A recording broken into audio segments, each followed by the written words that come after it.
What's up, everyone? I'm Lexy Gavin Mather from PokerCoaching.com, and today I'm super excited to show you how to use poker ranges to develop a strong pre-flop poker strategy.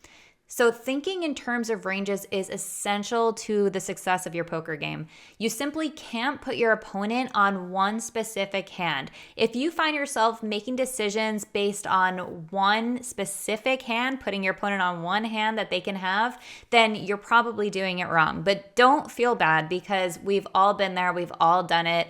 And in this presentation, I'm going to show you how to avoid making that mistake. So let's get into the presentation and I will show you how to think in terms of ranges.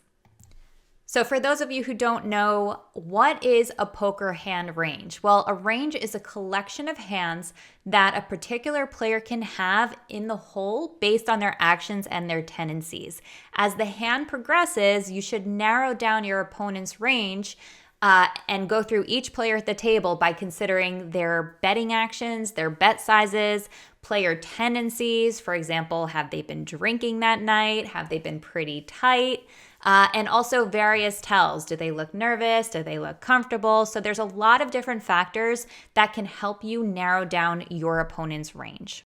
So before we get into specific examples, I wanted to show you your general race first in ranges from each position. I got these from PokerCoaching.com. Inside the members area in the tools section, we have all of the pre-flop ranges you can possibly need. And so just go to the tools section, go to downloadable pre-flop charts, and this will come up. So I highly suggest that you get very familiar with your raise first in ranges, as this is the most important thing to understand in poker. I think because if you have mistakes in your pre-flop game, you're setting yourself up for failure post-flop. So if you have a strong understanding of which hands you should be opening in which positions, and that is completely solid, then you are going to be more successful post-flop. So as you can see, and this can seem a little overwhelming for some people if you haven't studied these ranges before. So I suggest, one way that I find helps my students understand your ranges better is by making flashcards. So you can cut out each position and then just kind of memorize, go through them and memorize which hands you should be opening. Another way to remember how to, your pre-flop ranges is by, see, for example, your under the gun range, trying to remember which, worse hands, what the bottom of that range we're opening is, and then everything better is, included. So for example, the worst pair we're opening in the under the gun position is sixes plus. The worst offsuit ace we're opening is ace queen off and up. Go over to the low jack range. Now you can see we're opening the worst pair is pocket fours and up. The worst suited connectors is 6-5 suited and up. So that will be 6-5 suited, 7-6 suited, 8-7 suited, and so on and so forth. The worst offsuit ace is ace 10 off. We're opening all of our suited aces, and the worst offsuit king we're opening is king jack off. The worst suited king we're opening is king 9 suited. So that's another way that you can kind of memorize those ranges by just, remembering what the bottom of that range is and then including everything better. So make sure you understand that before you even think about going post-flop. Okay, so for example, and we kind of touched on this in the last slide, but for example, a tight, cautious player raises from first position, so the under the gun position, at a 9-handed table. You can immediately remove all of the best hands, all but the best hands from their range. So they're going to have the top hands in their range, especially considering it's a tight, cautious player. They actually might even have a tighter range than the image that you're seeing right here.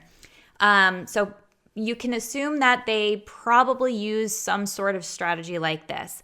They may use, like I said, slightly or even a very different strategy. It's up to you to figure it out. So for example, if you're facing a maniac player who, doesn't study their ranges and doesn't have, their fundamentals locked, then you can kind of throw this out the window and, you want to don't throw it out the window because they're still going to most likely have a tighter range, but they're also, crazy players like to play hands. So you can add a whole lot more in addition to this, but you know that at the very minimum, they're going to have these hands when they're opening.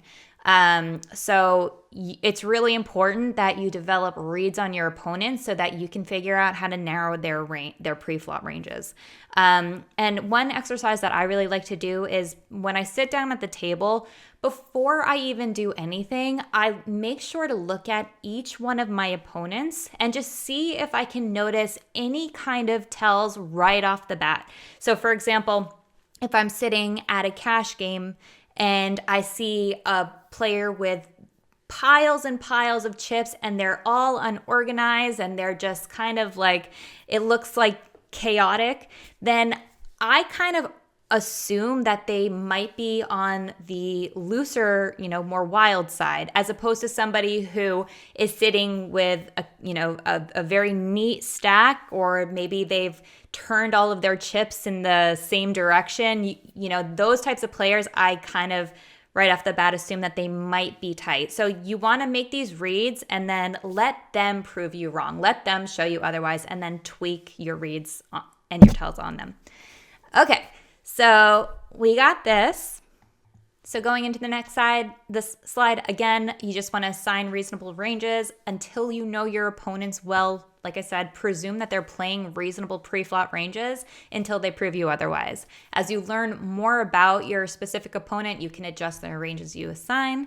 All players will not play the same way. That is so, so true. Not one person, not one poker player is alike. So, try to figure out what they're up to. Okay, so ranges that you should automatically know. Here are the top 5 reasonable ranges you should know. So the top 2.5% of hands, that's going to be our best hands. When we are dealt them, we, get happy. So queens plus, ace king plus. So like I told you before, that plus means the queens is the bottom of the range, and the plus means that it includes everything better. So queens, kings, and aces, and then ace king plus is going to be our top 2.5% of hands. Side note, please don't be afraid of ace king. I promise you it's a good hand. So many players are afraid of it. And as you can see, it's part of our top 2.5% of hands. So, so top 5% of hands is going to be tens plus and ace queen plus. So that means tens, jacks, queens, kings, and aces, and then ace queen and ace king. Our top 10% of hands is pocket fours plus. So fours, fives, sixes, sevens, eights, nines, tens, jacks, queens, kings, and aces. And then ace jack suited plus. So ace jack, ace queen, ace king, king queen, and then king jack suited plus. Our top 20% of hands is going to be deuces plus, ace 10 suited plus, and then 6-5 suited, our worst suited connectors, 6-5 suited plus. So 6-5 suited, 7-8 suited, all that stuff.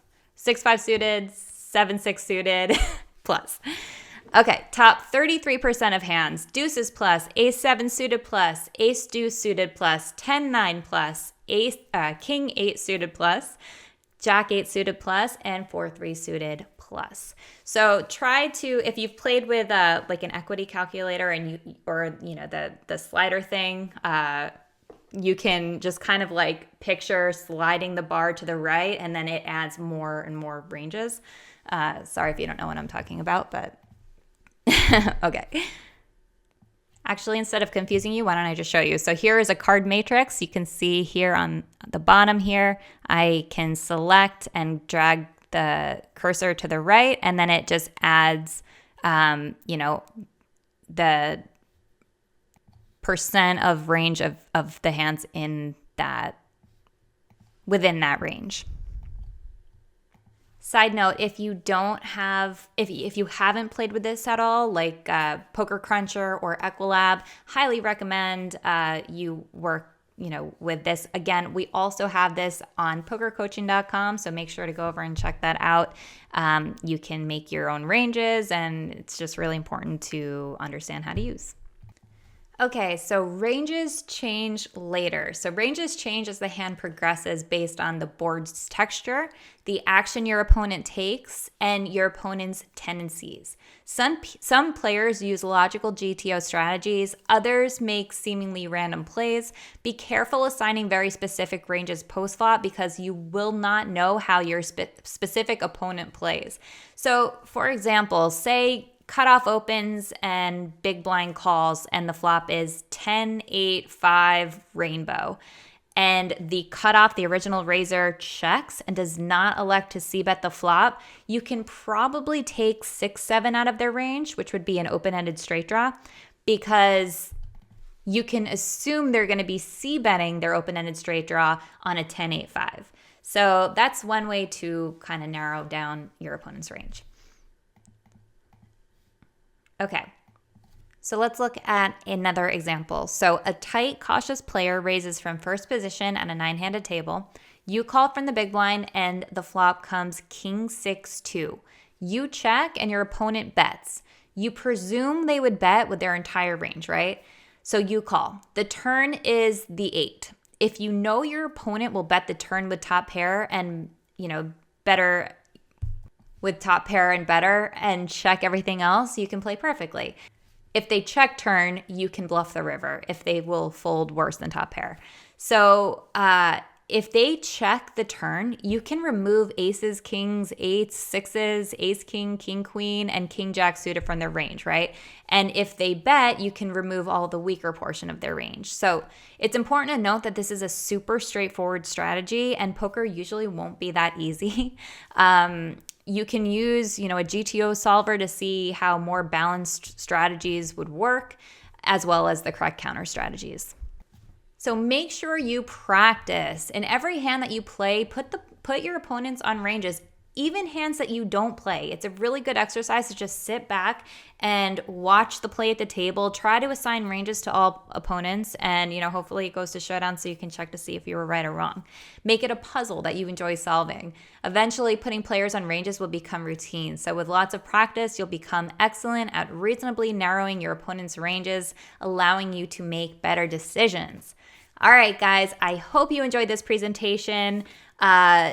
If you're not a member of pokercoaching.com, what are you waiting for? Visit pokercoaching.com/Lexy, Lexy, and you'll get 3 free days of Poker Coaching Premium. Thanks for watching, and I hope you learned something, and I'll see you next time. Bye.